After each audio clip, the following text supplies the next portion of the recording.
السلام علیکم، میرا نام ماجد حسین ہے اور آپ دیکھ رہے ہیں اردو ناولز بائی ماجد۔ درخزئی خانزادہ نے تیز قدموں سے اس کی شال کی طرف بڑھتے اسے زمین سے اٹھایا۔ اب وہ بھاگتے ہوئے اس راستے کی طرف بڑھ رہا تھا جہاں بہتا دریا تھا۔ وہ اونچے نیچے پتھروں پر بھاگتے رات کے اندھیرے میں عنایا کو تلاش کر رہا تھا۔ درخزئی خانزادہ کی رنگت سرخ تھی، چہرہ سرد سپاٹ تھا، غصے سے اس کے مغرور نقوش تنے ہوئے تھے، دل و دماغ میں آگ کے بھانبڑ مچے ہوئے تھے۔ عنایا کا اس طرح چلے آنا اسے مزید طیش و علم میں مبتلا کر گیا تھا۔ آج وہ اس نازک وجود کو چھوڑنے کا ارادہ نہیں رکھتا تھا۔ وہ اس کی شال پکڑے اونچے نیچے پتھروں پر چھلانگیں مارتے ہوئے نیچے کی طرف اتر رہا تھا۔ رنگت میں اب پہلے سے زیادہ سرخیاں گھلی تھی، دماغ بری طرح تڑخ رہا تھا۔ وہ رات کے اندھیرے میں ادھر نکل آئی تھی۔ وہ اسے کتنی بار منع کر چکا تھا۔ بہرامند خانم بی کے لفظ اس کے رگوں میں دوڑتے خون میں آگ کے دریا دوڑائے ہوئے تھے۔ اوپر سے وہ یہاں چلی آئی تھی۔ درخزے خانزادہ کے اعصاب بھاری ہو رہے تھے۔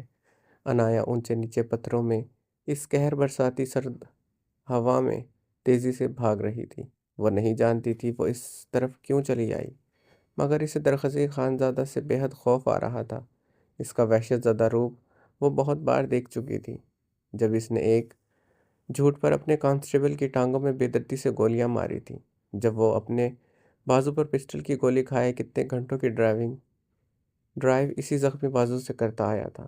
آج بہرامند کو کتنی بے دردی سے مارا تھا۔ وہ یہ سب نہ بھی کرتا، وہ پھر بھی اس سے ڈرتی، کیونکہ وہ ایک خانزادہ تھا۔ خانزادہ کا خوف روز اول کی طرح اس کی رگ رگ میں سمایا تھا۔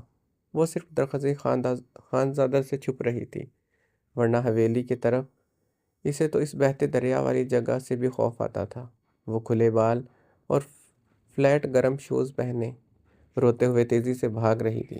درخزئی اسے نہیں چھوڑے گا، وہ جانتی تھی۔ بہرامند اور خانم بی کے لفظ یاد کرتے اس کے بہتے آنسوؤں میں اضافہ ہو رہا تھا۔ وہ بہتے دریا کا شور سنتے اس کے ساتھ ساتھ کناروں پر موجود پتھروں پر اب بھاگ رہی تھی۔ رات کے اندھیرے میں اسے اس بہتے دریا سے مزید خوف آ رہا تھا۔ وہ تیزی سے روتے ہوئے بھاگتے جا رہی تھی۔ اپنے پیچھے قدموں کی چاپ سنتے ہوئے عنایا نے پیچھے مڑ کر دیکھا۔ درخزئی خانزادہ کو پیچھے آتے دیکھ وہ خوف سے مزید تیزی سے بھاگنے لگی۔ اس نازک وجود کی آج پھرتیاں دیکھتے درخزئی خانزادہ کا میٹر شاٹ ہوا تھا۔ آج وہ اس نازک وجود کے بخیے ادھیڑنے کا ارادہ رکھتا تھا، جو اس کا رگوں میں خون ہر وقت دوڑائے رکھتی تھی۔ عنایا اسٹاپ، آئی ول کل یو۔ درخزے کی گونجدار آواز میں ایسی سختی اور سرد مہری تھی کہ عنایا کے قدم وہیں تھم گئے۔ خوف کی ایک سرد لہر اس کی ریڑھ کی ہڈی سے نیچے اتر گئی۔ اس نے پلٹ کر دیکھا، درخزے کی آنکھوں میں غضب کا طوفان امڑ رہا تھا۔ عنایا کی سانسیں تیز ہوئی تھی، اس کی آنکھوں میں خوف واضح تھا۔ عنایا لرزتے ہوئے اسے دیکھ رہی تھی۔ وہ اس سے کچھ فاصلے پر کھڑا اسے سرد خون اتری آنکھوں سے گھور رہا تھا۔ واپس آؤ، وہ عنایا کے لرزتے وجود کو دیکھتے دہاڑا تھا۔ عنایا لرزتے ہوئے التجائیہ نگاہ سے اسے دیکھتے سر نفی میں ہلا رہی تھی۔ واپس آؤ، درخزے خانزادہ نے لب بھینچے سرد لہجے میں غراتے ہوئے حکم دیا۔ عنایا نے گہری سانس لیتے اپنی آنکھوں سے بہتے آنسو صاف کیے۔ وہ اب قدم بہ قدم اس کے قریب جا رہی تھی، دل کی دھڑکن جیسے کسی دھمکی کی طرح گونج رہی تھی۔ یکدم وہ پھر سے پلٹتے ہوئے اس کے مخالف سمت تیزی سے بھاگنے لگی۔ کیا تم سمجھتی ہو کہ مجھ سے بچ سکتی ہو؟ درخزئی اسے بھاگتے دیکھ غیظ و غضب سے حلق کے بل چیخا تھا۔ درخزئی کے چیخنے پر عنایا بری طرح لرزی تھی۔ اسی لرزاہٹ اور تیزی سے بھاگنے پر اس کا پاؤں پھسلا۔ وہ اس بہتے ٹھنڈے دریا میں گری۔ وہ جس جگہ گری تھی وہ دریا کا تقریباً کنارہ تھا، جہاں صرف پانی پاؤں تک آتا تھا۔ گہرائی تو دوسری طرف بنے پہاڑوں کی طرف تھی، جہاں پہاڑوں سے پانی آبشار کی مانند اس دریا میں گرتا تھا۔ عنایا کنارے پر گرے خوف سے چیخنے لگی تھی۔ اسے اس بہتے دریا سے بے حد خوف آتا تھا۔ اسے لگ رہا تھا پانی کا بہاؤ جیسے اسے خود کی طرف بہا کر لے جائے گا۔ درخزے خانزادہ اسے یوں چیختے دیکھ جبڑے بھیج گیا۔ درخزے خانزادہ تیزی سے اس کی طرف بڑھا، جلدی سے جھکتے ہوئے اسے گود میں اٹھایا۔ وہ کانپتے ہوئے درخزے خانزادہ کی شرٹ کو مٹھیوں میں دبوچے اس کے چوڑے سینے میں شدت سے لپٹی۔ وہ تقریباً مکمل بھیگ چکی تھی۔ اب وہ خوف اور سردی سے تھر تھر کانپتے درخزی خانزادہ کے چوڑے وجود کی طرف چوڑے وجود کے ساتھ لپٹ رہی تھی۔ درخزی، مجھے اس بہتے دریا سے بہت خوف آتا ہے، مجھے یہاں سے لے چلو، مجھے گہرے پانی سے خوف آتا ہے، مجھے ان پہاڑوں سے خوف آتا ہے، وہ اس کے سینے سے لپٹتے ہوئے لرزتے لبوں سے بولی۔ درخزی خانزادہ اس کے کانپتے وجود کو اپنے سینے سے لگائے اپنے قدم دریا کی گہرائی کی طرف بڑھانے لگا۔ وہ اس کی شرٹ مٹھیوں میں دبوچے اس کے سینے میں سمائے آنکھیں میچے ہوئے تھی۔ درخزی خانزادہ اس کے وجود کو سرد نگاہوں سے دیکھتے یکدم گہرے پانی میں اترا تھا۔ عنایا کے لبوں سے چیخ نکلی۔ وہ چیختے ہوئے درخزی خانزادہ کے ساتھ مزید شدت سے لپٹی۔ وہ بے دردی سے اسے خود سے دور جھٹکتے اسے گہرے پانی میں پٹک چکا تھا۔ درخزی، عنایا چیختے ہوئے شدومت سے بہتے دریا کے گہرے پانی کا حصہ بنی تھی۔ درخزی، وہ ہاتھ پیر مارتے گہری سانس لیتے بمشکل پانی کی سطح پر آئی تھی۔ درخزی اسے سرخ نگاہ سے گھورتے اپنے گھنے بالوں میں انگلیاں پھیر رہا تھا۔ عنایا تو جیسے اس ٹھنڈے پانی میں فریز ہوئی تھی۔ اسے لگ رہا تھا جیسے اسے پانی سے نیچے کوئی اپنی طرف کھینچ رہا ہے۔ اتنا خوف اس نے آج سے پہلے کبھی محسوس نہیں کیا تھا جتنا وہ آج محسوس کر رہی تھی۔ درخزی، مجھے بچا لے، عنایا چیختے پانی میں گم ہوئی تھی۔ وہ اب بہتے دریا میں گم ہوتی ہاتھ پیر مار رہی تھی۔ درخزی خانزادہ اس کی طرف نہیں بڑھا تھا۔ درخزی اسے پانی میں گم ہوتے دیکھتے جبڑے بھینچے ہوئے پانی کی گہرائی میں اترتے ہوئے اس نازک خوفزدہ وجود کی کمر میں ہاتھ ڈالتے اسے اسی لمحے اوپر لے آیا۔ عنایا بری طرح کھانستے ہوئے اس کے گلے میں باہیں حمائل کر گئی تھی۔ وہ اسے کمر سے جکڑے تیرتے ہوئے دریا کے کنارے پر لاتے اسے بٹھایا۔ وہ ابھی بھی اسے دریا کے چلتے پانی میں بٹھائے ہوئے تھا جہاں پانی بہت کم تھا۔ عنایا کھانستے ہوئے درخزی کی شرٹ جکڑے بہتے دریا کو خوفزدہ نگاہوں سے دیکھ رہی تھی۔ سردی کی شدت اور ٹھنڈے پانی سے وہ بری طرح کپ کپا رہی تھی۔ ایک مرتبہ اور دم لگاؤ گی پانی میں مائس وین؟ اس طرح پانی بہت گہرا ہے، وہ دیکھو۔ درخزی خانزادہ نے اس کا جبڑا دبوچتے ہوئے اس کا رخ دوسری طرف کیا۔ عنایا ہچکیاں لیتے اس جگہ کو دیکھ رہی تھی جہاں انگلی سے درخزی خانزادہ نے اشارہ کیا تھا۔ وہ دیکھو، وہاں پر ہول سا بنا نظر آ رہا ہے۔ درخزی کے اشارے پر عنایا نے اس بات میں سر ہلایا۔ وہاں پانی گول دائرے میں گر رہا ہے، عجیب سا خلا بنا نظر آ رہا ہے جو کہ بہت خوفناک لگ رہا تھا۔ اس طرف آج تک کوئی بھی گیا واپس نہیں آ سکا۔ یہاں پانی بڑے بڑے سوئمر چیمپئن کو اپنی طرف کھینچ لیتا ہے۔ بہت سے لوگ اس پانی کے نظر ہوئے ہیں۔ کہو تو ہم دونوں چلیں اس طرف ایک غوطہ لگانے کو۔ واپس آ گئے تو ہماری قسمت، ورنہ ہمیشہ کے لیے اس دریا کی نظر ہو جائیں گے ایک دوسرے کی باہوں میں۔ درخزی اس کا جبڑا دبوچے اس کا رخ موڑے ایک ایک لفظ چباتے گرایا تھا۔ عنایا نے ہچکیاں لیتے روتے ہوئے سر نفی میں ہلایا۔ درخزی خانزادہ نے جبڑے بھینچتے اس کی کلائی سختی سے جکڑے اسے اٹھایا۔ عنایا ہچکیاں بھرتے کانپتے ہوئے اٹھی۔ وہ اسے سختی سے جکڑے آگے بڑھنے لگا۔ ایک پتھر پر گری اس کی شال اٹھائے اس نے رکتے ہوئے اس کے وجود پر اڑائی تھی۔ وہ اس کی کلائی بے دردی سے جکڑے پتھروں پر تیزی سے چل رہا تھا۔ عنایا بری طرح ہچکیاں بھرتے سردی اور درخزی کے خوف سے کانپتے اس کے ساتھ گھسٹتی جا رہی تھی۔ وہ بہت بے دردی سے اسے کھینچ رہا تھا۔ وہ اسے بے دردی سے کھینچتے ہوئے اوپر نیچے پتھروں سے گزرتے حویلی کے پچھلے لان میں داخل ہوا۔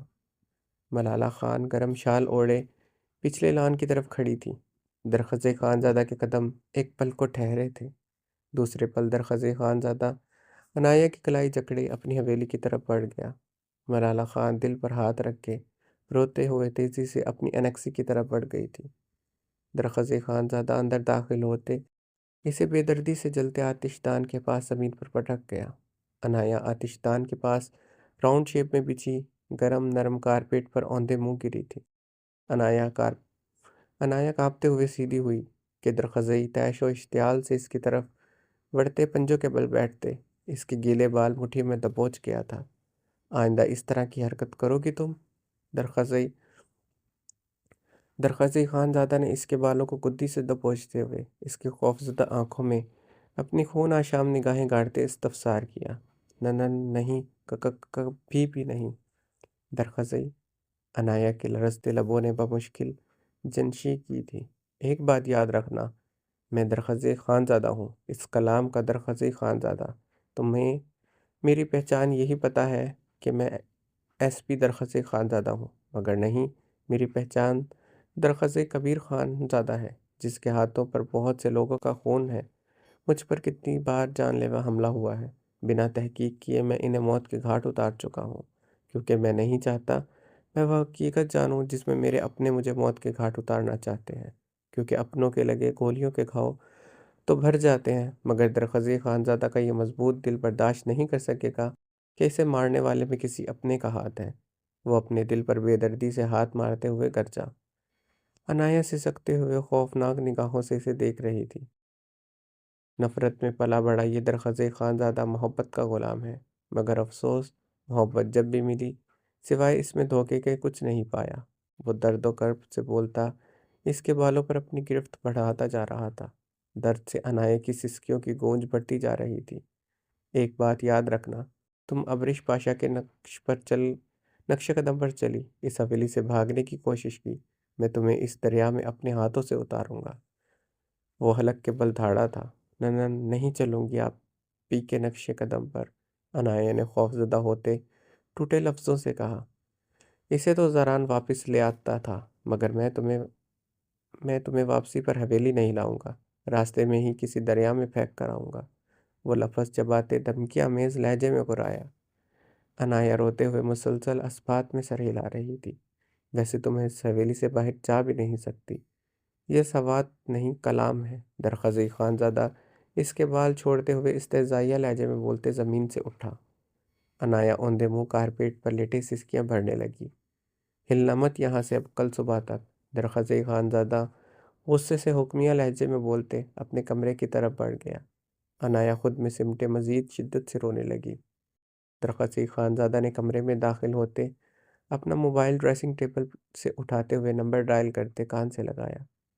سہماب بہرامند کے پاس میری ہوٹل سے باہر کی ویڈیو کیا کر رہی ہے؟ میں نے تمہیں وہ ویڈیو ہر جگہ سے، ہر سائٹ سے ریموو کرنے کو کہا تھا۔ وہ فون پر پاگلوں کی طرح گرجا تھا۔ ہر جگہ سے وہ ویڈیو ریموو ہو چکی ہے۔ ٹی وی شوز میں جو ویڈیو دکھائی گئی، اس میں تو چہرے بلر تھے۔ وہ شوز بھی اب کسی سوشل میڈیا فارم پر نہیں۔ بہرامند کے پاس وہ ویڈیو کیسے آئی میں نہیں جانتا۔ سہماب روشان نے سنجیدگی سے جواب دیا۔ میں کچھ نہیں جانتا سہماب، مجھے کوئی ایکسکیوز نہیں چاہیے، مجھے وہ ویڈیو ہر جگہ سے ریموو چاہیے، ایون وہ کسی سنگل پرسن کے موبائل میں بھی ہے تو وہ مجھے ریموو چاہیے۔ وہ سختی سے حکم دیتے فون بند کر چکا تھا۔ ہم صرف یہی دیکھ رہا تھا کہ یہ لڑکی وہی ہے۔ کیا کہہ رہا تھا تم؟ بات اگر درخزئی خانزادہ کی عزت پر آ جائے، وہ کسی کی نہیں سنتا۔ یہاں تو بات تمہارا عزت، تمہارا نوکری پر آ گیا تھا۔ کیا کیا تم نے اس لڑکی کو اپنی عزت بنا کر ہمارے سامنے کھڑا کر دیا؟ اگر ملالہ جیسی لڑکیاں عزت بنانے کے قابل نہیں ہوتی تو ایسی لڑکیاں عزت بنانے کے قابل ہوتی ہیں جو سرے عام شراب پیتی ہیں۔ درخزئی مرر میں دیکھتے ڈریسنگ ٹیبل پر ہاتھ مارتے چیخا۔ درخزئی خانزادہ اپنی گیلی شرٹ اتارتے، سگریٹ اور لائٹر ڈرائر سے نکالتے واش روم کی طرف بڑھ گیا تھا۔ درخزئی خانزادہ سفید ٹراؤزر پر سفید شرٹ پہنے اپنے کمرے سے نکلتے باہر آیا۔ اس کے بے چین قدموں کا رخ انایا کے کمرے کی طرف تھا۔ وہ اس کے کمرے میں داخل ہوا۔ خالی کمرہ دیکھ کر وہ چونک گیا تھا۔ ہلنا مت یہاں سے اب کل صبح تک۔ اپنے لفظ یاد کرتے اس نے پریشانی سے منہ پر ہاتھ پھیرا۔ وہ ابھی تک کیا گیلے کپڑوں میں لاؤنج میں موجود تھی؟ کیا؟ وہ یہ سوچتے تیز تیز قدموں سے باہر آیا۔ درخزئی کے بھاری قدم رکے تھے۔ وہ اسی کارپیٹ پر اوندھے منہ لیٹی ہوئی تھی۔ لاؤنج اچھا خاصا گرم تھا۔ وہ جلتے آتش دان کے قریب ہی اوندھے منہ پڑی تھی۔ درخزئی نے جلدی سے اس کی طرف بڑھتے اسے نرمی سے کندھوں سے جکڑتے سیدھا کیا۔ وہ گہری نیند سو رہی تھی۔ اس کے کپڑے ابھی بھی گیلے تھے۔ درخزئی گہری سانس پڑتے اسے گود میں اٹھا گیا۔ وہ اسے گود میں اٹھائے اپنے ساتھ شدت سے لپٹائے کمرے کی طرف تیز تیز قدموں سے بڑھا۔ انایا کی آنکھ اسی لمحے کھلی تھی۔ درخزئی خانزادہ کا خوف آج اس کی نیند بار بار توڑ رہا تھا۔ وہ سختی سے آنکھیں میچ گئی تھی۔ درخزئی اسی لیے کمرے میں داخل ہوا، اسے نرمی سے بیڈ پر لٹایا۔ وہ اس پر رضائی اڑاتے وہ ڈریسنگ روم کی طرف بڑھا۔ عنایہ سختی سے آنکھیں میچ گئی تھی۔ درخزے اس کی ویلوٹ کی بلو نائٹی الماری سے نکال کر عنایہ کی طرف بڑھا۔ اس کی طرف بڑھتے اس سے رضائی اتارتے، اس کی کمر میں نرمی سے ہاتھ ڈالتے، اس کی زپ نیچے کھسکائی تھی۔ عنایہ نے مزید سختی سے آنکھیں میچی تھی۔ وہ گیلے کپڑوں میں ملبوس اس کی آدھی جان نکالتے اس کے وجود اس کے جوان جذبوں میں آگ لگا گئی تھی۔ وہ اپنے لب بری طرح کچلتے اپنے سامنے پڑی ہوش ربا وجود سے نظر چرا گیا۔ رات تھی، تنہائی تھی، پاس محبوب تھا جس سے وہ دیوانوں کی طرح محبت کرتا تھا، جس پر وہ پور حق رکھتا تھا۔ پاس پڑا نوخیز کمسن حسن تو کسی بھی عابد و زاہد کا ایمان ڈگمگا دے، اور وہ تو ایک عام انسان تھا، کوئی فرشتہ نہیں تھا۔ اس کی کمسن جوانی اسے بہکا رہی تھی، اور وہ بہک رہا تھا۔ آنکھوں کی سرخی اور خماری بڑھتی جا رہی تھی۔ نظریں بار بار بھٹکتی ہوئی سنگ مرمر سے تراشے بدن پر جا ٹھہرتی۔ وہ جتنی کمسن اور خوبصورت تھی، اس کا بدن اس سے کہیں زیادہ نوخیز اور بل کھاتی لہروں کی طرح تھا، جس پر نظر پڑنے کے بعد اپنی نظر ہٹانا کافی مشکل امر ہوتا تھا۔ وہ دھڑکتے دل کے ساتھ اس کے سراپے سے اپنی نظریں چرا گیا۔ اس سے اپنی نظریں تو چرا گیا تھا، مگر اپنی دیوانگی سے نظر نہ چرا سکا۔ سامنے بڑا نرم و نازک پھولوں کی ڈال کی طرح ہوش ربا مہکتے وجود کی کشش بری طرح اسے اپنی طرف کھینچ رہی تھی۔ وہ اس پر جھکتے اس کے چہرے کے ایک ایک نقش پر اپنے لب دیوانگی کے عالم میں رکھنے لگا۔ عنایہ بیڈ شیٹ مٹھیوں میں دبوچ گئی تھی۔ درخزئی خانزادہ کے دہکتے لبوں کا لمس وہ کہاں برداشت کر سکتی؟ درخزئی نے اپنی نظریں عنایہ کے حسین چہرے پر جمائیں، اور پھر گہری بے باک استحقاق بھری نظر اس کے بھڑکتے دو آتشہ بدن پر ڈالی۔ دل کی دھڑکنوں نے یکدم شور مچایا تھا۔ وہ اپنی ہی کیفیت پر ہانپ کر رہ گیا تھا۔ درخزئی گہرا سانس بھرتے عنایہ سے دور ہوا اور کمرے میں موجود الیکٹرک ہیٹر آن کیا۔ ہیٹر آن کرنے کے بعد کمرے کا ٹمپریچر کافی حد تک بڑھ گیا تھا۔ سردی کی حدت کافی حد تک کم ہوئی تھی۔ اسے خود پر بہت کنٹرول تھا۔ وہ جتنا باہر سے چٹانوں جیسا مضبوط تھا، اس کا کردار اس سے بھی کہیں زیادہ مضبوط تھا۔ وہ خود پر کنٹرول رکھنا اچھی طرح جانتا تھا، لیکن سامنے پڑا وجود کے معاملے میں وہ اپنا کنٹرول خود پر کھو رہا تھا۔ وہ اس پر مکمل حق رکھتا تھا۔ وہ اس کے نکاح میں ہے۔ یہ بات اسے اس کے اور نزدیک دھکیل رہی تھی۔ اس کے سوئے جذبے بیدار ہوتے اسے مزید بے چین کر رہے تھے۔ اسے لگ رہا تھا ایک دفعہ اس نے اور عنایہ کو چھو لیا، اس کے لب عنایہ کے مسحور کن بدن سے ٹکرا گئے تو وہ رکیں گے نہیں، اپنی ہر حد سے تجاوز کر جائیں گے۔ درخزئی کا دل اس کی پسلیوں سے سر ٹکراتے ہوئے اسے مزید بے قرار بے چین کرنے لگا۔ درخزئی نے گہری سانس لیتے ہوئے کمرے کے تمام لائٹس آف کیے۔ روشنی میں سے دیکھتے وہ خود پر قابو نہ پا سکتا تھا۔ احتیاط سے عنایہ کے کمر میں ہاتھ ڈالتے فراک اس کے بدن سے آزاد کیا۔ عنایہ اس دوران بہت مشکل سے اپنے بدن کی کپ کپاہٹ پر قابو پائے ہوئے تھی۔ وہ درخزئی خانزادہ سے اس وقت بے پناہ خوف زدہ تھی، اس لیے وہ سونے کا ناٹک کر رہی تھی۔ درخزئی کے ہاتھ حق سے اسے نائٹی پہنا رہے تھے۔ وہ بہت نرمی سے اسے نائٹی زیب تن کروا رہا تھا۔ نائٹی پہنانے کے بعد درخزئی نے اس کی پیشانی پر اپنے حدت لب رکھے، پر وہ لب نرمی سے اس کی آنکھوں کو چھو گئے۔ اس کی ناک کے ٹپ کو وہ اپنے ہونٹوں سے چھوتا ہوا اس سے دور ہوا۔ اس کے ہر لمس میں بے پناہ چاہت اور عقیدت تھی۔ عنایہ کی آنکھیں شدت سے بھیگی تھی۔ جاگتے میں وہ اس سے کوسوں دور چلا جاتا تھا۔ اب اس کے لمس میں سوائے عقیدت اور محبت کے سوا وہ کچھ نہ تلاش کر سکی۔ وہ اس کے ساتھ لیٹے اس کے نازک وجود کو اپنے اوپر کرتے اس کی ہتھیلیاں نرمی سے چومنے لگا۔ مائی سوائن، بہت بے وقوف ہو تم۔ میں پوری دنیا میں تمہیں ہی تو کچھ نہیں کہہ سکتا۔ تم کچھ بھی کرو، چاہے کچھ بھی کرو، درخزئی خانزادہ کی جان بھی لے لو، وہ اف نہ کرے۔ وہ اس کی ہتھیلیاں چومتے بول رہا تھا۔ درخزئی خانزادہ کے لفظوں پر عنایہ کے دل کی دھڑکنیں تیز ہوئی تھی، آنکھوں کی شبنم بھی گہری ہوئی تھی۔ مائی سوان، تم ہی تو مورے بابا پریوش کے بعد میرا سچا اور اپنا رشتہ ہو۔ جو مرضی کرنا، مگر کبھی مجھے دھوکہ مت دینا۔ ایک بار تو برداشت کر چکا ہوں، ہر بار نہیں کر سکوں گا۔ ایسی سزا دوں گا جو تم سوچ بھی نہیں سکتی۔ تمہارے لیے تب پہاڑ سے بھی سخت بن جاؤں گا۔ وہ اسے خود میں سختی سے بھینچے اس کے کان کی لو دانتوں سے کھینچتا گرایا۔ عنایا خوف سے اس کی شرٹ مٹھیوں میں جکڑتے اس کے سینے میں سمائی تھی۔ درخزے خانزادہ اس کے کپ کپاتے وجود کو سختی سے خود میں بھینچے اس پر خود پر رضائی اوڑھتے اس میں عنایا سمیت غروب ہوا تھا۔ عنایا کا جاگنا وہ کب سے محسوس کر چکا تھا۔ وہ اس کے سینے میں سمائے اپنی سانس روکے ہوئے تھی۔ وہ اس کے بالوں میں اب نرمی سے انگلیاں پھیرتے اس کے شولڈرز نرمی سے دبا رہا تھا۔ عنایا اس کے سینے میں سمائے خوف سے کانپتے کچھ ہی دیر بعد گہری نیند سو چکی تھی۔ اس کی گہری ہوتی سانسیں محسوس کرتے درخزے خانزادہ کی آنکھوں میں شبنم اتری تھی۔ بہت دشمن ہے میرے، اسی بات کی گھات لگائے بیٹھے ہیں، کب درخزے خانزادہ کی کمزوری ان کے ہاتھ لگے، وہ درخزے خانزادہ کو گھٹنوں کے بل جھکا سکے، اس لیے ایسا کوئی کام مت کرنا مائسوان۔ وہ نرمی سے اس کے بالوں میں انگلیاں پھیرتے آہستگی سے بول رہا تھا۔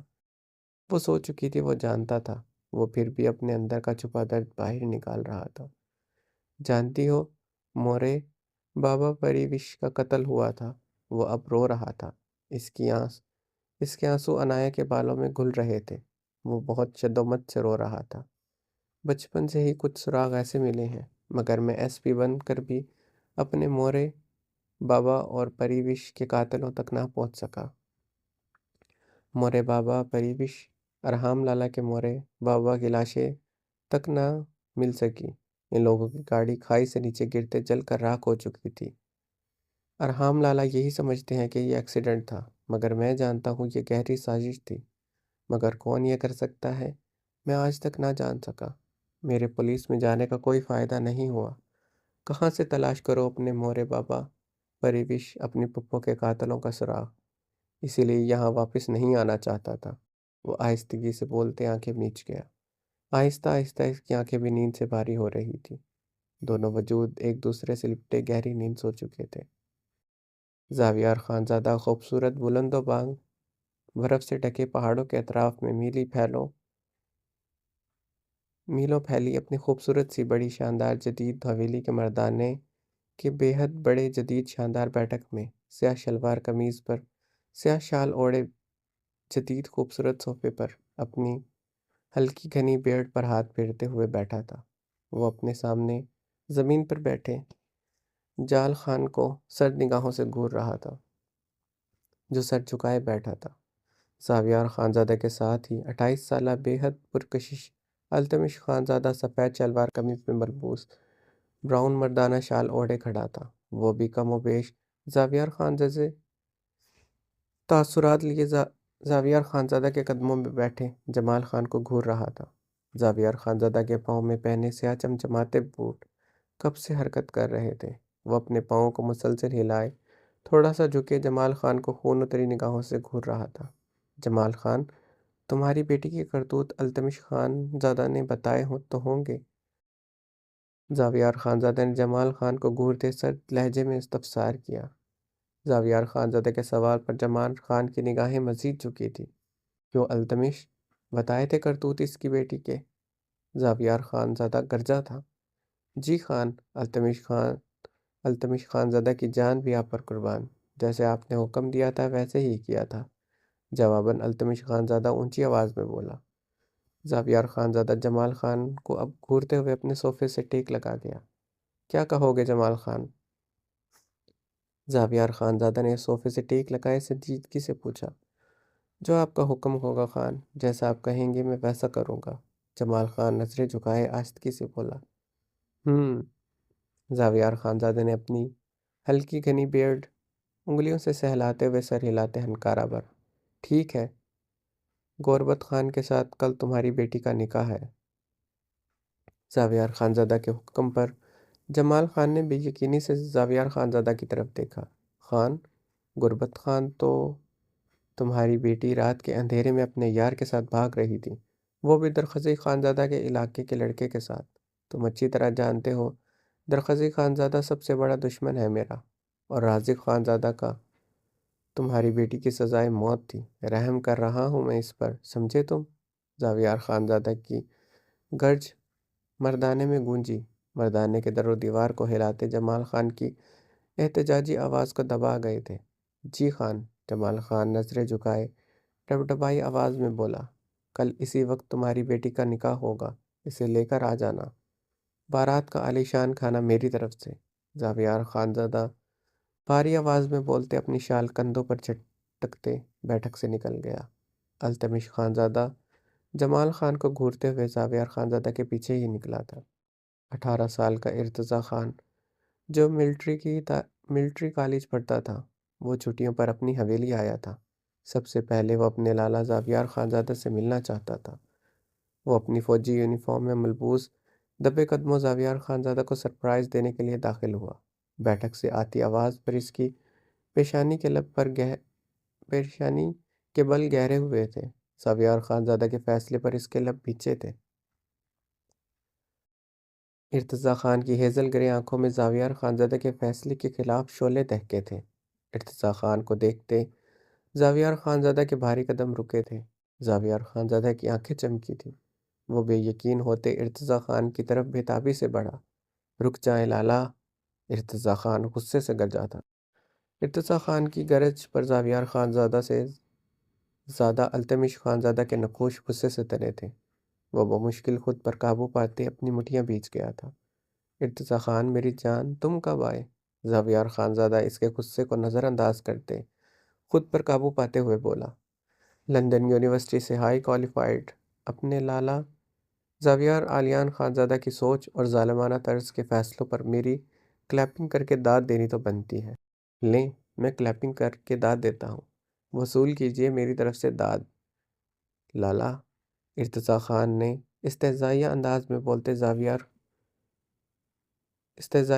میں بولتے زوردار انداز میں تالیاں بجائی تھیں۔ زاویار خانزادہ لب بھینچے سے دیکھ رہا تھا۔ کیا غلط اور ظالمانہ فیصلہ کیا میں نے؟ اس لڑکی کی سزا اس سے کہیں زیادہ بنتی ہے۔ رات کے اندھیرے میں وہ بھی تو اپنے باپ کی عزت پر دھبا لگاتے ایک حرام زادے کے ساتھ بھاگ رہی تھی، جو اس کی عزت دو کوڑی کی کر کے رکھ دینا چاہتا تھا۔ میں تو اسے عزت کی چھت دے رہا ہوں۔ زاویار خانزادہ نے لب بھینچتے بھڑکتے ہوئے کہا، آپ ہوتے کون ہیں عزت کی چھت دینے والے؟ عزت دینے والی رب کی ذات ہے۔ ارتضیٰ خانزادہ جواباً استہزائیہ بولتے ہنسا تھا، بے شک ہر فیصلہ رب کرنے والا ہے۔ گل رانا کا کل غربت خان کے ساتھ نکاح بھی میرے رب کی مرضی سے ہے، اور یہی اس کے حق میں بہتر ہے، ورنہ وہ پھر سے کسی اور کے ساتھ بھاگ جائے گی۔ زاویار خانزادہ نے غصت سے نفرت آمیز لہجے میں کہا، اگر کل کو گل رانا جیسی غلطی زمر خان کرے تو کیا اس کے لیے بھی یہی فیصلہ کریں گے آپ؟ حد میں رہو ارتضیٰ آلیان خانزادہ، زمر بہن ہے ہماری، ہمت کیسے ہوئی یہ کہنے کی؟ زاویار خانزادہ طیش و علم سے دھاڑا تھا۔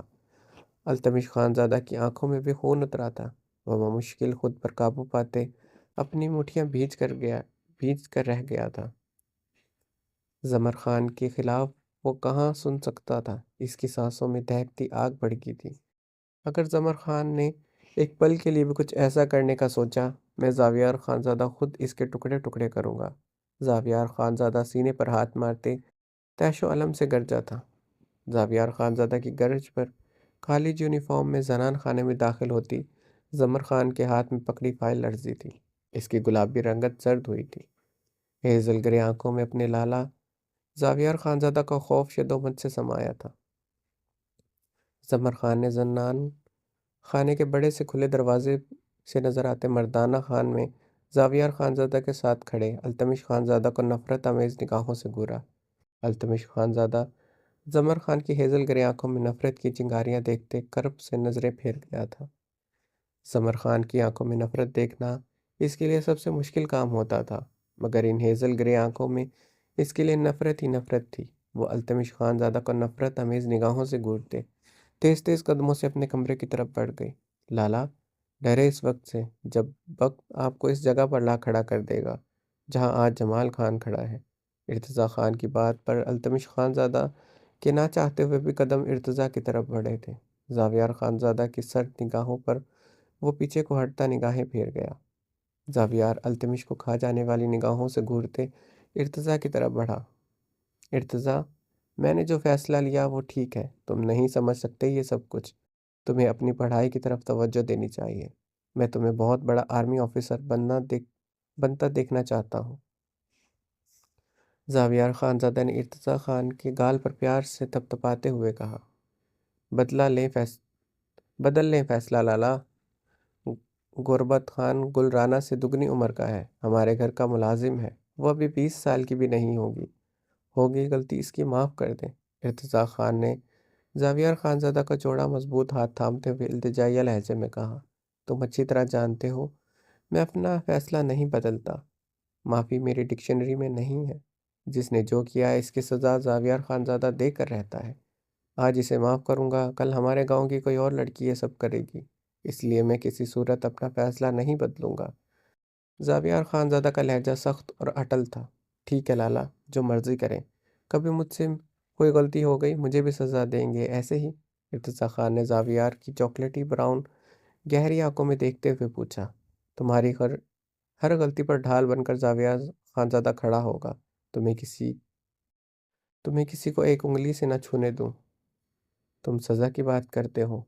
زاویار خانزادہ ارتضیٰ خان کو پیچھے سے گردن سے جگڑتے اپنے قریب کر گیا۔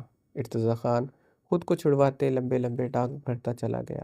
زاویار خانزادہ نے گہری سانس لیتے، اپنے گھنے بالوں میں انگلیاں پھیرتے، پلٹتے ہوئے التمش پر غسیلی سرد نگاہ ڈالی، جو زاویار خانزادہ کی غسیلی سرد نگاہ پر نظریں جھکا گیا تھا۔ کیا کر رہے تھے تم؟ ہمت کیسے ہوئی ارتضیٰ خان کی طرف اپنے قدم بڑھانے کی؟ زاویار خانزادہ نے گھراتے ہوئے پوچھا۔ خان آپ اچھی طرح جانتے ہیں، آپ پر میں کسی کی اونچی آواز برداشت نہیں کر سکتا، کوئی آپ کو آنکھیں دکھائے، التمش خانزادہ کا بس نہیں چلتا، اس کی آنکھیں نکال دیں۔ التمش خانزادہ نے سرخ چہرے کے ساتھ وضاحت دی تھی، وہ کوئی نہیں، میرا بھائی ہے، جان ہے میری۔ زاویار خانزادہ گرجتا ہوا بولا۔ التمش خانزادہ لب بھینچے خاموش ہو گیا تھا۔ آئندہ ارتضیٰ خان کو تم نے آنکھ اٹھا کر بھی دیکھا، تمہاری آنکھیں نکال کر رکھ دوں گا میں، سمجھ آئی؟ زاویار خانزادہ غرایا۔ جی خان، جو آپ کا حکم، التمش نے سنجیدگی سے کہا۔ گاڑی تیار کرو میری، میں ارتضیٰ اور تم شکار پر جائیں گے، گھڑ سواری بھی کریں گے۔ زاویار خانزادہ حکمیہ لہجے میں کہتا ارتضیٰ خان کے کمرے کی طرف بڑھ گیا۔ التمش خانزادہ اپنی شال کندھوں پر جھٹکتے زاویار خانزادہ کے حکم پر باہر کی طرف بڑھا۔ زاویار ارتضیٰ خانزادہ کے کمرے میں داخل ہوا۔ اس کا بکھرا کمرہ دیکھ کر وہ لب بھینچ گیا۔ وہ اپنا غصہ ہمیشہ کی طرح بے جان چیزوں پر اتار چکا تھا۔ اس کا غصہ بہت ایکسٹریم ہوتا تھا، جتنی تیزی سے آتا تھا اتنی تیزی سے چلا بھی جاتا تھا۔ ارتضیٰ خانزادہ واش روم سے شاور لیتے شرٹ لیس وائٹ ٹراؤزر پہنے باہر نکلا۔ زاویار خانزادہ کو دیکھتے وہ چھنکتے ہوئے ہاتھ میں پکڑا ٹاول اپنے گلے میں ڈال گیا۔ زاویار خانزادہ مسکراتے ہوئے اس کی طرف بڑھا۔ باڈی تو پہلے سے زیادہ اچھی ہو گئی ہے، لگتا ہے ملٹری والے صحیح کسرت کرواتے ہیں۔ زاویار خانزادہ اس کے شولڈر پر ہاتھ رکھتے مسکرا کر بولا، کہاں لالا، کچھ بھی کر لو مگر آپ کے جیسی باڈی تو نہیں بن سکتی، ریسلر جیسی۔ ارتضیٰ خان کی بات پر زاویار خانزادہ کا قہقہا گونجا۔ ارتضیٰ بھی کھل کر مسکرایا تھا۔ آئی ایم سوری لالا، باہر آپ کے سامنے اونچی آواز میں بات کی۔ ارتضیٰ خانزادہ نے زاویار خانزادہ کی طرف دیکھتے معذرت کی۔ ہے لالا کی جان، اپنے لالا سے معافی نہیں مانگتے۔ اس کے گلے لگتے زاویار خانزادہ نے مسکراتے ہوئے باہیں پھیلائی۔ ارتضیٰ مسکراتے ہوئے زاویار خانزادہ کے گلے لگا تھا۔ اب تیار ہو جاؤ، شکار پر چلتے ہیں، گھڑ سواری میں ریس بھی لگائیں گے، تم، میں اور التمش، مجھے یقین ہے تم دونوں مجھے ہر بار کی طرح ہرا نہیں سکو گے۔ زاویار خانزادہ مسکراتے ہوئے بولتے دروازے کی طرف بڑھا۔ I will defeat you this time۔ Irtaza کی آواز پر زاویار خانزادہ کے قدم رکے تھے، لب گہرے مسکرائے تھے۔ You say this every time but the victory will belong to زاویار Khanzada this time، انشاءاللہ۔ زاویار خانزادہ بھاری آواز میں جواب دیتے کمرے سے نکل گیا۔ انشاءاللہ۔ ارتضیٰ خان ہنستے ہوئے الماری سے اپنی شرٹ نکال کر پہننے لگا۔ گل رانا بے حد خوبصورت دلہن کے لباس میں بیڈ پر شرماتے ہوئے بیٹھی تھی۔ اس کے دل سے زاویار خانزادہ کے لیے دعائیں نکل رہی تھی۔ مہنگا دلہن کا لباس، اتنا اچھا میک اپ، بھاری سونے کا سیٹ۔ گل رانا نے مسکراتے ہوئے اپنی گردن پر ہاتھ لگایا، جہاں بے حد بھاری سونے کا جڑاؤ سیٹ تھا۔ اس کے پاس تو چاندی کا ایک چھلا تک نہ تھا۔ یہ سب کچھ زاویار خانزادہ کے حکم پر اس تک پہنچایا گیا تھا۔ گل رانا نے گھونگھٹ کی آڑ سے کمرہ دیکھا، جو اچھا خاصا پیارا تھا، پکا گھر، جو 2 کمروں اور ایک بیٹھک پر مشتمل تھا۔ اس نے اندر داخل ہوتے پورا گھر دیکھ لیا تھا۔ کچن تک اس گھر میں تھا۔ صحن میں کچی جگہ پر پھول پودے بھی لگے تھے۔ اس نے تو کبھی اتنی کی خواہش نہیں کی تھی۔ بچپن سے ایک کمرے کے کچے مکان میں رہتی آئی تھی، جس کی سال میں 2 مرتبہ مٹی سے لپائی کرنی پڑتی تھی، پھر بھی جس کی چھت کبھی کہیں سے ٹپک پڑتی، کبھی کہیں سے۔ وہ بھیگی نگاہوں سے صاف ستھرے کمرے کو دیکھ رہی تھی، جہاں بیڈ کے ساتھ بڑی پیاری کرسیاں بھی رکھی تھیں، لوہے کی الماری بھی تھی، ایک سنگار میز بھی تھا۔ اتنا کچھ اسے ملے گا اسے اندازہ نہیں تھا۔ یہ سب کچھ اس کا تھا۔ وہ ہنستے ہنستے رو پڑی۔ اسے پتہ چلا غربت خان کوئی نہیں تھا، یعنی یہ گھر اب اس کی ملکیت تھا۔ اس نے سوچ لیا تھا وہ غربت خان سے اجازت لے کر اپنے اس چھوٹے سے گھر کی سجاوٹ کیا کرے گی۔ شہر سے پلاسٹک کے پھول اور گملے بھی منگوائے گی، جو جگہ جگہ رکھے گی۔ گل رانا اپنے گھٹنے پر تھوڑی رکھے مسکرائی تھی۔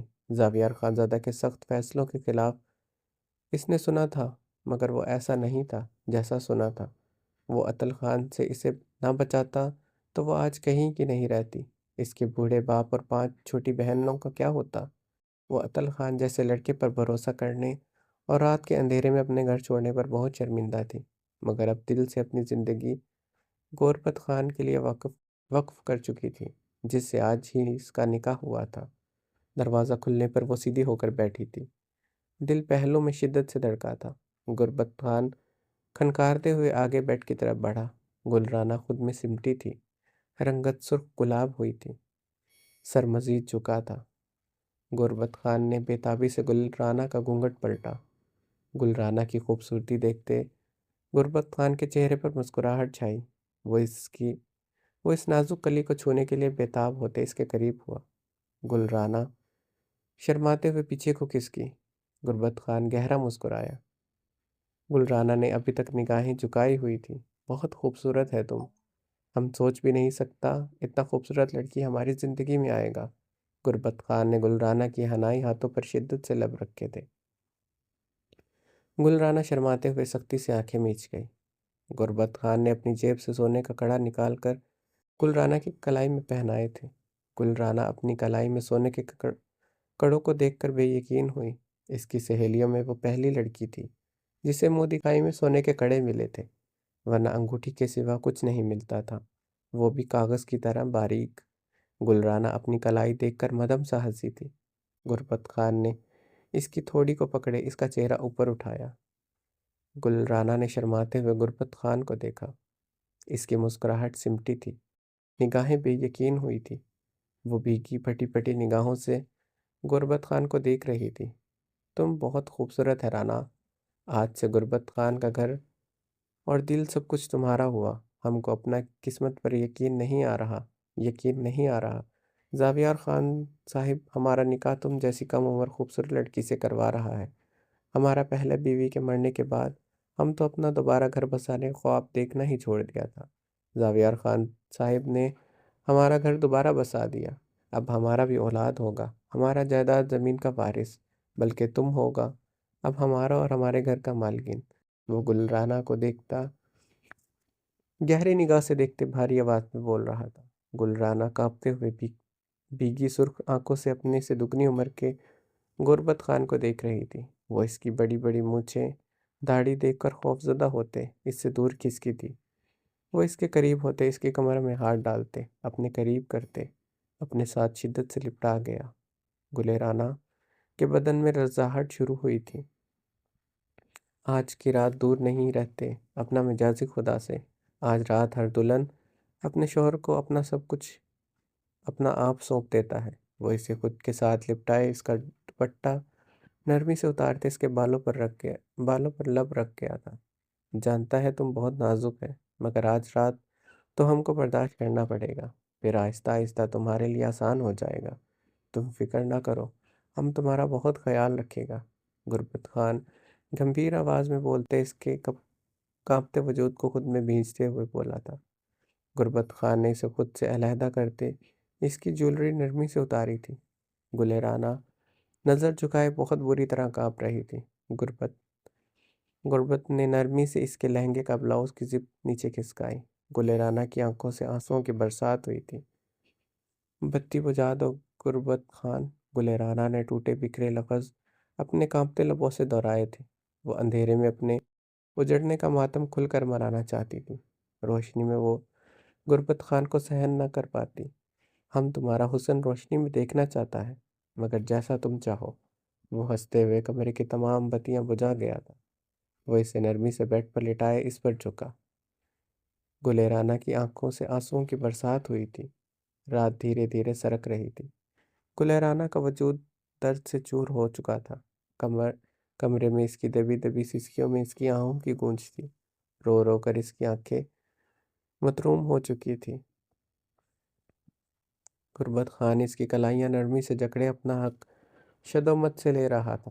گلے رانا کے کپ کپاتے لبوں سے زاویار خانزادہ کے لیے بے آواز بددعائیں نکل رہی تھی۔ غربت خان کی شدت پر اس نے سسکی بھرتے آنکھیں شدت سے میچی تھی۔ زاویار خانزادہ، خدا تمہیں کبھی خوشی نہ دے۔ خدا تم سے ہر وہ رشتہ چھین لے جو تمہارا جنون بن جائے۔ تم کسی عورت کے لیے جنونی بن جاؤ، مگر تمہارا جنون ہمیشہ رمز جنون بنا رہے۔ کبھی تمہارا جنون کی آنچ اس عورت تک نہ پہنچ پائے۔ تم تڑپ تڑپ کر اس عورت کے لیے مر جاؤ۔ زاویار خانزادہ، وہ کرب میں ڈوبی سسکیوں میں بے آواز زاویار خانزادہ کو بددعائیں دے رہی تھی۔ تم زمینی خدا بن کر سزا دیتے ہو لوگوں کو۔ اللہ تمہیں ایسی سزا دے کہ یہ زندگی تمہارے لیے سزا بن جائے۔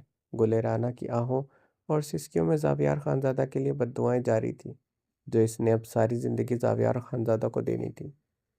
آریان خانزادہ گہری رات میں، سردی کی اس قہر برساتی دھند میں، اس برف سے ڈھکے پہاڑ پر بھاگ رہا تھا۔ اس پتھریلے برف سے ڈھکے پہاڑ پر بھاگ رہا تھا۔ وہ جانے کب سے یہ اونچی چڑھائی چڑھتا جا رہا تھا۔ وہ بھاگتے ہوئے مختلف خطرناک راستوں سے گزر رہا تھا۔ اس کا جسم اتنی سردی میں پسینے سے بھیگ رہا تھا۔ وہ اپنی گرم ہوڈی اتار کر پھینک چکا تھا۔ اب وہ سیاہ جینز میں، سیاہ ٹراؤزر میں ملبوس تھا۔ ان سے بدلہ لو آریان فارس خانزادہ، مجھ سے بدلہ کیوں؟ میرے ساتھ یہ ظلم کیوں؟ تمہارے اندر تو اس پاک فارس خانزادہ اور شازمہ کا خون ہے، پھر اس پاک خون کا بھرم کیوں نہیں رکھ پا رہے؟ اس کے لفظ ابھی تک اس کی سماعتوں میں گونج رہے تھے۔ آریان خانزادہ کی آنکھوں میں خون کی لالی گہری ہوئی تھی۔ مان لو اگر میری رگوں میں دوڑتا خون ناپاک ہے تو تمہارے اندر بھی خانزادہ خون نہیں ہے، پھر تمہارے اندر بھی ناپاک خون ہے۔ تم بھی میری طرح ناپاک وجود ہو۔ وہ پہاڑ کی بلندی پر پہنچتے وحشت سے چیخا تھا۔ گزرے سالوں کا درد میں ڈوبا ایک ایک لمحہ اس کی آنکھوں کے سامنے لہرایا تھا۔ سب کچھ ریوائنڈ ہوا تھا۔ اشال خان کی گاڑی کے آگے حاکم خان کی گاڑی آ کر رکی تھی۔ اس نے لب بھینچے حاکم خان کو دیکھا۔ ڈرائیونگ اس کا جنون تھا، اس لیے وہ فارس خان اور شازمہ خان کی اجازت کے بغیر گاڑی لے کر ان پہاڑوں پر نکل آئی تھی۔ حاکم خان تو شاید اسی انتظار میں تھا کہ کب اسے اشال خان تنہائی میں مل سکے۔ حاکم خان اپنی مونچھوں پر ہاتھ پھیرتے اشال کو گہری نگاہ سے دیکھ رہا تھا، جس کا کانفیڈنس اور شیرنی جیسا روپ اسے بھا گیا تھا۔ اشال خان اپنی گاڑی کا دروازہ کھولتے تن فن کرتے حاکم خان کی طرف بڑھی۔ حاکم خان مسکراتے ہوئے اپنی گھنی مونچھوں پر ہاتھ پھیرتے گاڑی کا دروازہ کھول کر اترا تھا۔ اشال خان تن تنے سے حاکم خان کی طرف بڑھ رہی تھی۔ حاکم خان ہنستے ہوئے گاڑی کا بونٹ سے ٹیک لگا گیا۔ سیاہ شلوار قمیض میں ملبوس اونچے لمبے حاکم خان کی پرسنالٹی ان پہاڑوں کی طرح باروب تھی۔ اس کی گہری سیاہ آنکھوں میں اس وقت صرف اشال فارس خانزادہ تھی۔ اشال فارس خانزادہ کی سیاہ چادر اس کے سر سے ڈھلکتی اس کے کندھوں پر آ گئی تھی۔ اس کے سنہری بال ہوا میں لہرا رہے تھے۔ حاکم خان محبوط ہوتے اشال خان کو دیکھ رہا تھا، جو اس کی نیندیں حرام کر چکی تھی۔ وہ بھول چکا تھا وہ ایک 13 سال کے بیٹے کا باپ ہے۔ اسے اشال خان سے عشق ہو چکا تھا۔ اشال خان جیسی نادر اور خوبصورت لڑکی اس نے آج تک نہیں دیکھی تھی۔ بہت ہی ڈھیٹ ہو تم حاکم خان، تمہارا علاج آخر کیا ہے؟ اشال خان نے حاکم خان کے مقابل آتے اسے شربار نگاہوں سے گھورا تھا۔ میری بن جاؤ، یہی میرا علاج ہے اشال، وہ گمبھیر آواز میں بولا۔ آر یو ان سینسز حاکم خان؟ شادی شدہ ہو تم، ایک بیٹے کے باپ ہو تم۔ اپنی اور میری عمر میں فرق جانتے ہو تم؟ وہ غصے سے بلبلاتی چیخی تھی۔ اشال کی رنگت سرخ ہوئی تھی۔ حاکم خان کی نگاہیں گہری ہوئی تھی۔ رقیہ کبھی میری محبت نہیں رہی، وہ میرے خاندان کی عورت ہے جس سے مجبوری میں مجھے شادی کرنا پڑی۔ تم کہو گی اسے چھوڑ دوں گا، حیدر خان میری جان حیدر خان میں میری جان بستی ہے، اسے نہیں چھوڑ سکتا، باقی ساری دنیا کو چھوڑ دوں گا۔ حاکم خان اسے گہری نگاہوں سے دیکھتے التجائیہ لہجے میں بولا تھا، اگر میں کہوں حیدر خان کو بھی چھوڑ دو پھر ہی تم سے نکاح کروں گی، چھوڑ دو کہ کیا؟ اشال نے اپنے سینے پر ہاتھ باندھتے ایک ایک لفظ چباتے اپنی شرط رکھی تھی۔ اس کی ادا پر حاکم خان نے کہا لگایا، تم کہو تو دنیا چھوڑ دو، حیدر خان کیا معنی رکھتا ہے؟ حاکم خان آہ بھر کر بولا، یعنی تم اپنے بیٹے کو چھوڑ دو گے؟ اشال خان حیران ہوئی تھی۔ ہاں چھوڑ دوں گا، ساری دنیا کو چھوڑ دوں گا، اپنا سب کچھ تمہارے نام کر دوں گا، حاکم خان جنونیت سے بولا۔ اشال استہزائیہ ہنستے ہوئے سر نفی میں ہلا گئی تھی۔ جو آج میری خاطر اپنے بیٹے کو چھوڑ رہا ہے وہ کل کو کسی اور کے لیے مجھے چھوڑ دے گا۔ مجھے ایسے خود غرض انسان کو مر کر بھی اشال فارس خان زادہ نہ اپنائے۔ وہ استہزائیہ مسکرائی تھی۔ ایسی بات نہیں ہے، تم میرے لیے کیا ہو تم نہیں سمجھ سکتی، تمہارے لیے سب کچھ چھوڑ سکتا ہوں، صرف تم ہو میرا جنون۔ حاکم خان نے اس کی خوبصورت نقوش دیکھتے گمبھیر آواز میں کہا، اشال فارس خان زادہ اپنے جوتے کے نوک پر رکھتی ہے تمہارے جنون کو۔ مائی فٹ حاکم خان، آئندہ میرا راستہ مت روکنا، ورنہ اپنے باپ فارس خان کو تمہاری حرکتوں کے متعلق بتا دوں گی۔ اشال خان گراتے ہوئے اپنی گاڑی کی طرف بڑھی تھی۔ تم ہی واحد عورت، واحد انسان ہو جسے حاکم خان نے حق دیا ہے وہ اس پر چلا سکے، چیخ سکے، ورنہ کسی کی ہمت نہیں وہ حاکم خان کے سامنے آنکھ بھی اٹھا سکے۔ حاکم خان سرد آواز میں بولتے ایشان خان کی چادر کو جکڑ گیا تھا۔ اشال خان کے قدم رکے۔ اس کی چادر حاکم خان کے ہاتھ میں تھی۔ اس کے اندر کا خون بائلنگ پوائنٹ پر آیا تھا۔ اس نے پلٹتے ہوئے پوری قوت سے تھپڑ حاکم خان کے گال پر جڑ دیا تھا۔ حاکم خان نے اشال خان کے نازک ہاتھ کا تھپڑ سہتے اسے مارنے کے لیے ہاتھ اٹھایا تھا، مگر وہ گہرے سانس لیتے اپنا ہاتھ ہوا میں مالک کر گیا۔ اشال خان اس کے ہاتھ ہوا میں مالک دیکھ کر استہزائیہ ہنسی۔ اشال خان اگلے 100 جنموں تک المیر خان کی ہو چکی ہے۔ المیر خان زادہ اشال فارس خان زادہ کا جنون ہے، وہ نہیں تو اشال خان زادہ کے لیے یہ سب دنیا بے معنی ہے۔ منگیتر ہے وہ میرا۔ اس سے بھنک بھی پڑ گئی کہ تم نے میری چادر کو چھوا ہے وہ تمہارے ٹکڑے ٹکڑے کر ڈالے گا، چیل کووں کو کھانے کے لیے بھی تمہارا وجود نہیں بچے گا۔ آج میری چادر کو چھوا ہے، یہ تھپڑ تمہارا گال لال کر گیا۔ اگر تمہارا ہاتھ میرے وجود کو چھو جاتا میں اشال خان زادہ خود تمہارے ہاتھ کو توڑتی۔ اشال خان زادہ شیرنی کی مانند دھاڑی تھی۔ اشال حاکم خان کو گھورتے ہوئے اپنی گاڑی کی طرف بڑھی۔ اے حاکم خان غیظ و غضب سے چلایا تھا۔ اے اشال خان زادہ مڑتے ہوئے اس کی طرف انگلی کے حلق کے بل چلائی تھی۔ چلانا صرف مردوں کو نہیں عورتوں کو بھی آتا ہے، تم نے ابھی مجھے جانا ہی نہیں ہے۔ اشال خان زادہ باہر کے مردوں کو کتے سے کم نہیں سمجھتی، بھونکنے والے کتوں کو تو پتھر تک مار دیتی ہے۔ مجھ پر چلانے کا حق صرف المیر خان زادہ کو ہے، تم جیسے بغیرتوں کو نہیں۔ اشال خان زادہ غراتے ہوئے اپنی گاڑی میں بیٹھی تھی۔ گاڑی سٹارٹ کرتے اس نے ہارن پر ہاتھ رکھا تھا۔ مسلسل بجتے ہارن پر حاکم خان نے سرخ چہرے کے ساتھ گاڑی میں بیٹھتے اپنی گاڑی پیچھے کی تھی۔ اشال خان حاکم خان کی طرف دیکھتے استہزائیہ مسکراتے اپنی گاڑی بھگا کر لے گئی تھی۔ بھونکنے والے کتے کو پتھر مارا جائے تو وہ آگے بڑھ کر کاٹتا ضرور ہے۔ اشال خان، میں تمہیں بتاؤں گا میں آخر ہوں کون، تمہیں اپنے کہے ہوئے ایک ایک لفظ کی قیمت چکانی پڑے گی۔ المیر خان زادہ خود تمہیں چھوڑے گا، وہ بھی ساری دنیا کے سامنے، تم میری نہیں تو کسی کی نہیں۔ وہ اسٹیئرنگ پر مکہ مارتے گاڑی سٹارٹ کر گیا تھا۔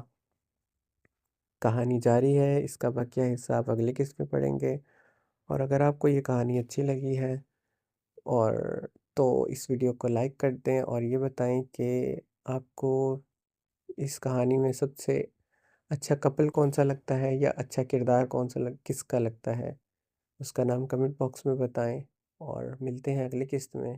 اپنا بہت سارا خیال رکھیے گا۔ اللہ حافظ۔